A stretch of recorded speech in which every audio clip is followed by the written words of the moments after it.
اور میں آپ کو یہ بتا دوں اللہ تبارک و تعالیٰ کا ہم سب مسلمان ہیں، مسلمان ہونے کے ساتھ ساتھ ہم سب پاکستانی ہیں،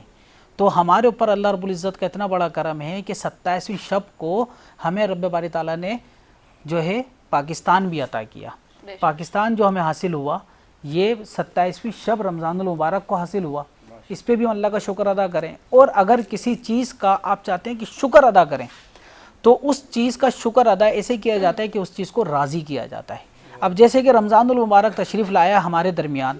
تو رمضان کو راضی کرنا ہے، رمضان کا شکر ادا کرنا ہے، رمضان کو انجوائے کرنا ہے، تو اس کے انجوائمنٹ کیا ہے؟ اس کی سحری وقت پر کی جائے، اس میں افطار وقت پہ کیا جائے، اس میں جو تراویح جو پورے سال ہم نہیں پڑھتے ہیں، یہ تحفہ ہے تراویح جو ہے رمضان المبارک کا ایک حسن ہے،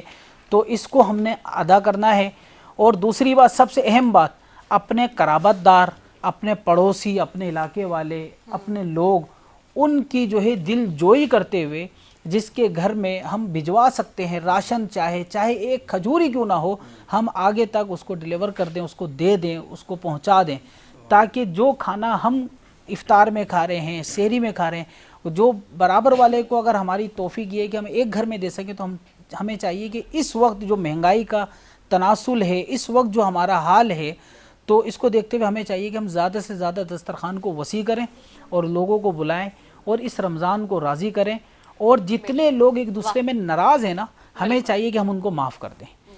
کیونکہ جب ہم چاہتے ہیں کہ اللہ تعالیٰ اس برکت والے عشرے میں ہمیں برکت دے، تو رحمت والے عشرے میں رحمت دے، تو ہمیں چاہیے کہ ہم دوسروں کے لیے بھی جو ہے نا رحمت کے دروازے کھولیں۔ بہت خوبصورت بات مفتی جہانزیب سے ایک بات اور آپ کو بتانا چاہوں گا کہ رب باری تعالیٰ کی ایک صفت جو ہے عفو و کرم بھی ہے، معاف کر دینا بھی ہے، اور یہ صفت اللہ تبارک و تعالیٰ نے اشرف المخلوقات ہم انسانوں کو عطا فرمائی ہے۔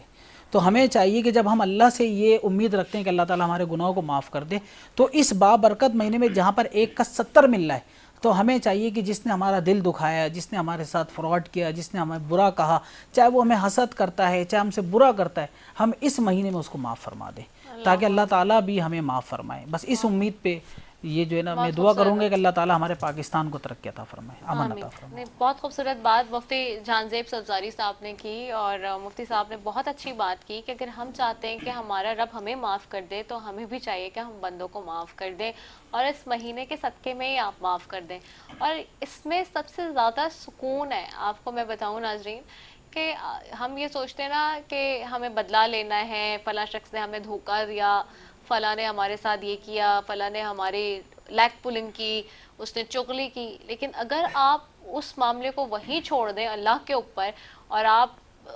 کچھ نہ کریں آگے سے پلٹ کے اور بدلہ نہ لیں، تو آپ کو اتنا سکون ملتا ہے، اور آپ خود اپنی آنکھوں سے دیکھتے ہیں کہ کس طرح سے معاوضے بھی ہوتے ہیں، اور رب تعالیٰ خود جسے کہتے ہیں نا کہ وہ بہتر انصاف کرنے والا ہے، سب سے زیادہ بہتر انصاف کرنے والا پوری دنیا میں رب ہے، اس کے آگے تو کوئی بھی نہیں ہے، تو پھر آپ بہت سکون اور اطمینان میں آ جاتے ہیں۔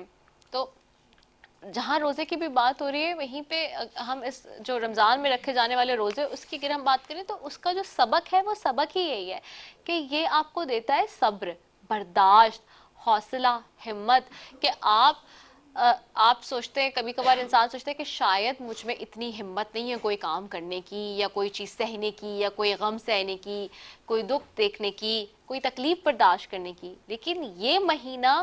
آپ کو اس پوری پریکٹس سے گزارتا ہے کہ آپ کو خود بھی پتہ چلتا ہے کہ اچھا میرے پاس اتنی بھی پاور ہے، اچھا میرے پاس یہ ول پاور بھی ہے، اچھا میرے پاس اتنا بھی اسٹیمنا ہے، میں یہ بھی کر سکتا ہوں، تو مجھے خود بھی نہیں پتا، انسان کو خود بھی ایٹ ٹائمز نہیں پتا ہوتا ہے کہ اس کی جو ول پاور ہے، اس کا اسٹیمنا جو ہے، اس کی ویو لینتھ لائن جو میں ہمیشہ کہتی ہوں کہ وہ کتنی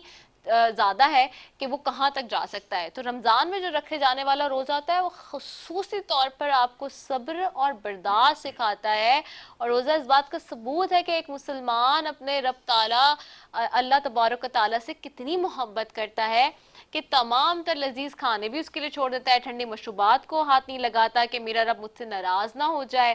ہاں، اور اپنے رب کے لیے۔ تو جب یہ سب چیزیں کر سکتے ہیں، تو پھر آپ اپنے رب پہ بھروسہ کر کے ان لوگوں کو بھی معاف کر دیں، درگزر کر دیں، یا انہیں چھوڑ دیں، بدلہ نہ لیں جو آپ کو تکلیف دیتے ہیں، جو آپ کے ساتھ غلط کرتے ہیں، جو آپ کو کبھی دھوکہ دے دیتے ہیں۔ اور دھوکہ کیا ہے؟ دھوکہ کبھی انسانی زندگی میں کبھی آپ کو اپنی نجی زندگیوں میں بھی کبھی کسی طرح سے کسی رشتوں کے حوالے سے، کسی دوست کے حوالے سے، کسی رشتہ دار کے حوالے سے مل سکتا ہے، اور کہیں پہ ایسا ہوتا ہے کہ کہیں آپ کو کاروبار میں، کام میں، کہیں جاب میں، کہیں اس طرح سے بھی مل سکتا ہے. تو یہ دونوں قسم کی چیزیں ہوتی ہیں، اور اس سب میں اگر آپ صبر سے کام لیتے ہیں، برداشت سے کام لیتے ہیں، تو رب اس کو بہت پسند کرتا ہے. اور روزہ انسان کو نہ صرف برداشت اور صبر سکھاتا ہے بلکہ تقوی و پرہیزگاری کی بھی تلقین کرتا ہے. جیسے کہ رب تعالیٰ نے فرمایا سورہ بقرہ میں کہ اے ایمان والو، فرض کیا گیا تم پر روزہ جیسے فرض کیا گیا تھا تم سے اگلوں پر، تاکہ تم پرہیزگار ہو جاؤ چند روز میں ہی. تو اس پر بھی ہم بات کریں گے مفتی صاحب سے بھی. میں اچھا جی بریک کا کہا جا رہا ہے، چلیں جی میں بریک پہ چلتی ہوں جی. ایک شارٹ کمرشل بریک ہے، اس کے بعد واپس آؤں گی، گفتگو کا سلسلہ یہیں سے جاری کریں گے. السلام علیکم ورحمۃ اللہ وبرکاتہ.